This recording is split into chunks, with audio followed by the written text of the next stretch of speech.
में लब खोलेगा कौन? हम भी चुप रहे तो फिर बोलेगा कौन?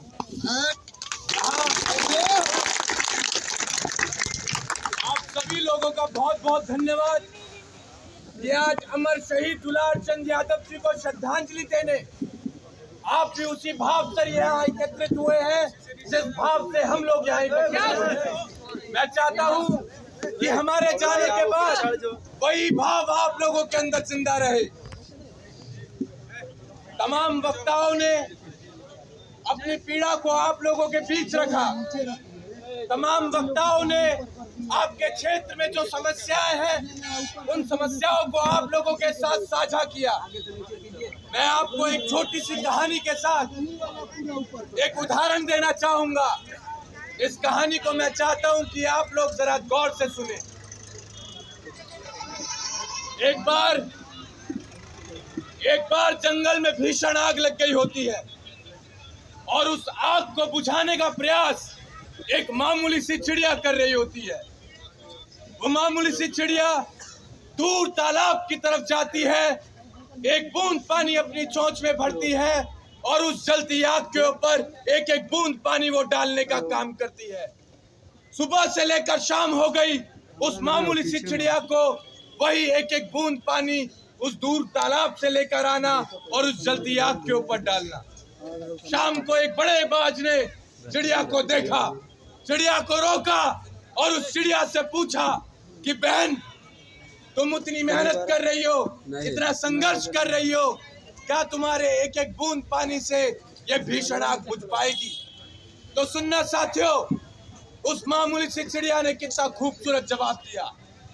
उस मामूली सी चिड़िया ने कहा कि जब भविष्य में इस बात पर चर्चा हो रही होगी कि जंगल में भीषण आग लगी थी, तो मुझ जैसी मामूली सी चिड़िया का नाम उस जलती आग को देखकर तमाशा देखने वालों में नहीं बल्कि उस आग बुझाने वालों की गिनती में आएगा। आज उसी मामूली सी चिड़िया की तरह हम सभी लोग हैं। उसी मामूली सी चिड़िया की तरह हमें भी जहाँ जहाँ भीषण आग लगी है वहाँ एक एक बूंद पानी लेकर उस जलती आग को बुझाना है और हमारे ऐसे भाइयों का साथ बनना है जिन्हें दबाया जा रहा है, सताया जा रहा है, दबाया जा रहा है और प्रशासन द्वारा उनकी आवाज को रोका जा रहा है। हमें साथ बनना है, हमें ताकत बननी है हमारे ऐसे भाइयों की, क्योंकि आज एक नीरज है, कल को आप लोगों के बीच से हमारा कोई साथी हो सकता है। आज अगर आप शांत रहे तो कल को हम लोग भी शायद आपकी लड़ाई में आपका साथ ना दे पाए, क्योंकि आप उस मामूली सी चिड़िया की तरह अपना हक अदा नहीं कर रहे समाज की लड़ाई के लिए। एक बहुत खूबसूरत शायरी है, इस शायरी के माध्यम से आप इस बात को समझने का प्रयास करें। अक्सर जब हमारे पड़ोसियों के घरों में आग लगती है, हमारे साथियों के घरों में आग लगती है, तो हम लोग तमाशा देखते हैं। ऐसे लोगों के लिए एक शायरी है साहब कि जलते घर को देखने वालों फूस का छप्पर आपका है, आग के पीछे तेज हवा है, आगे मुकद्दर आपका है। उसके कत्ल पर मैं भी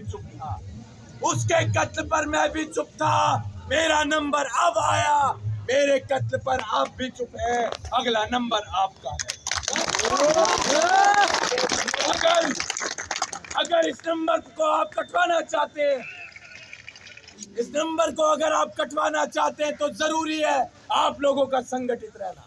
हम जातिवाद करने नहीं आए साहब, हम जो संगठन चलाते हैं, हम पत्रकार साथियों के माध्यम से हम प्रशासन को भी बता देना चाहते हैं, हमारे संगठन में हर समाज का, हर जाति का, हर धर्म का व्यक्ति जुड़ा हुआ है। हम विशेष जाति का संगठन नहीं चला रहे हैं। आज आप हमें बताइए किस जाति में अन्याय हो रहा है, वहाँ हमारे पास तक अगर सूचना आती है तो हम पहुंच जाते हैं, क्योंकि हमें पता है जब तक हम दूसरे के घरों में जली आग को नहीं बुझाएंगे तब तक हमारे भी घरों में जो आग लग रही है उसे कोई नहीं बुझाएगा। तो हम यहाँ से ये संकल्प भी लेकर जाएं कि हम अपने समाज से तो मोहब्बत करें, लेकिन अन्य किसी जाति से हम नफरत भी ना करें। ये हम संकल्प लेकर जाएं। तभी हम आने वाले समय में इन लड़ाइयों को मजबूती के साथ लड़ पाएंगे और उसमें सफलता हासिल कर पाएंगे। हमारी संवेदनाएं हैं पीड़ित परिवार के साथ, लेकिन आप लोगों का अनुशासन में रहना वो बहुत मायने रखता है।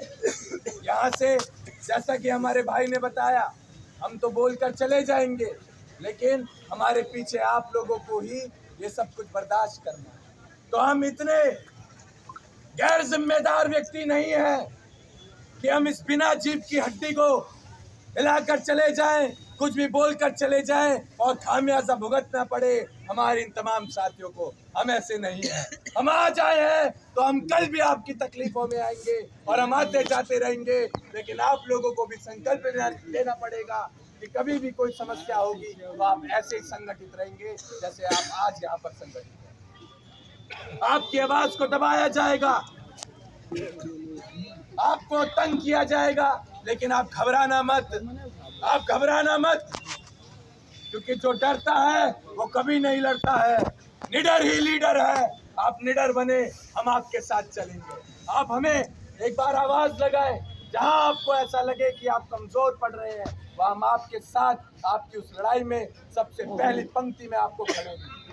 मेरा ये कोई राजनीतिक क्षेत्र नहीं है, मैं इस प्रदेश से भी राजनीति नहीं करने वाला हूँ साहब, कभी नहीं करने वाला हूँ।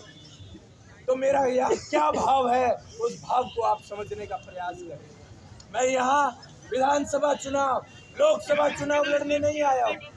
मैं यहाँ आप सभी लोगों को संगठित करने आया हूँ, आप लोगों के अंदर कोई भाव जगाने आया हूँ। जिस भाव ने मुझे दिल्ली से लाकर आप लोगों के बीच यहाँ खड़ा कर दिया, मैं वही भाव आप सभी लोगों के अंदर जगाने आया हूँ। मेरी बस ये छोटी सी लड़ाई है। और मेरे फादर साहब कहते थे कि बेटा, जुबान से निकली बात, शरीर से निकली आत्मा और बंदूक से निकली गोली एक बार निकल जाती है तो कभी वापस नहीं आती। तो अपने लोगों के बीच जाकर वही बोलना जो तू कर पाए। मैं आज वही बोलकर जाऊंगा जो कर पाऊंगा। मैं अपनी आखिरी सांस तक आप लोगों के साथ लड़ूंगा। बस आप हमारे ऐसे भाइयों का कभी साथ मत छोड़ना। लड़ाई बहुत बड़ी है, अभी लड़ाई की शुरुआत हुई है, अभी लड़ाई बहुत बड़ी है और हम इतने कमजोर भी नहीं हुए, हम इतने कमजोर भी नहीं हुए कि अगर हमारा राजनीतिक दल मजबूत नहीं है, सत्ता में नहीं है, तो हम गुलाम बन जाएंगे। हम इतने कमजोर भी अभी नहीं हुए हैं। हम लड़ेंगे, हम दहाड़ेंगे, हम चिल्लाएंगे और अपने हक अधिकार की आवाज को हम हमेशा बुलंद करते रहेंगे, चाहे सरकार किसी की भी हो।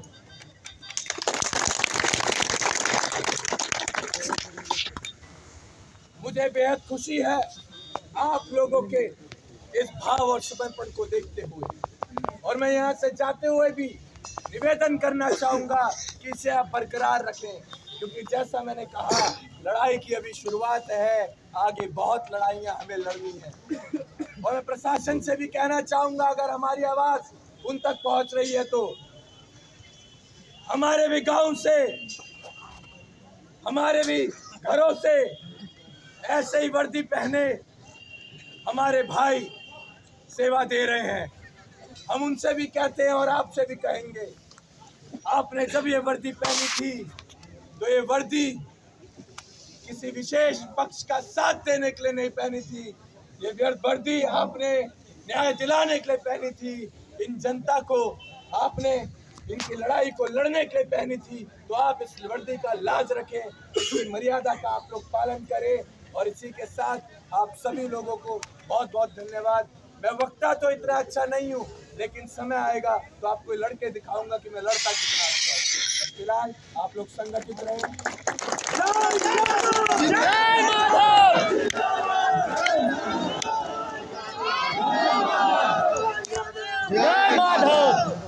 एक और बात जाते जाते कहना चाहूंगा, जिस प्रकार शेर के बिना जंगल सुरक्षित नहीं होता, ध्यान से सुनना मेरी इस बात को, जिस प्रकार शेर के बिना जंगल सुरक्षित नहीं होता, उसी प्रकार नेता के बिना भी समाज सुरक्षित नहीं होता।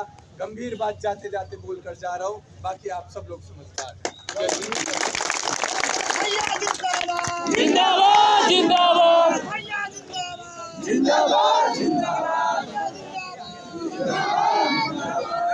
जिंदाबाद